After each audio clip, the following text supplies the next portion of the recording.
Your new life in God. Thanks so much for joining me for today's daily verse from the Bible and the Quran. I'm finishing reading the letter to the Colossians, and towards the end of it, it says in chapter 3, verse 7 and onwards. I'm just going to read bits and bobs of it to be brief. You used to do these things when your life was still part of this world, but now is the time to get rid of anger, rage, malicious behavior, slander, and dirty language. Don't lie to each other, for you have stripped off your old sinful nature and all its wicked deeds.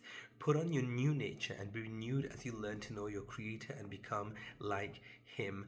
In this new life, it goes on to say, you are like Christ who lives in with us.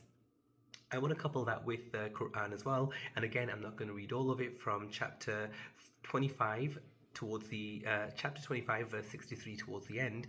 It says, the servants of the Lord of mercy are those who walk humbly on the earth. When aggressive people address them, reply with words of peace. Those who spend their night bowed down, standing and worshipping. Those who neither give wastefully when they spend but keep a just balance. It goes on to say those who don't commit adultery, but then it also goes on to say those who do believe the good sort of the new life. Those who believe, do good deeds, God will change evil deeds of such people into good ones. It goes on to say those who do not give false testimony, who when they see frivolity pass by it with dignity. When reminded of their Lord's signs, do not turn a deaf ear and a blind eye. And it continues to describe those. And I love that because all these verses put together kind of give you quite clearly your old life before faith and before God compared to your new life with God and with faith. And it kind of puts it in a very practical way. What does life in faith look like? What does it live like practically every day, living with faith and living with a new life in God?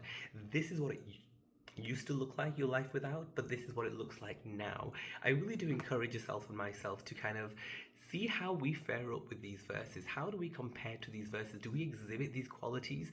Does our practical life, does it reflect the old qualities, or does it reflect the new qualities?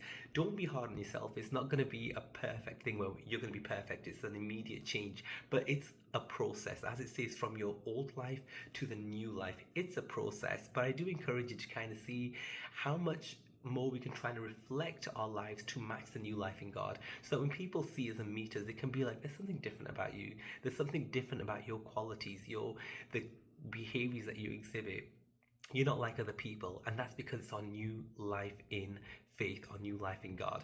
I really hope these verses have blessed you. Thanks so much for joining me. I do appreciate it. I'll see you tomorrow for another daily verse from the Bible and the Quran.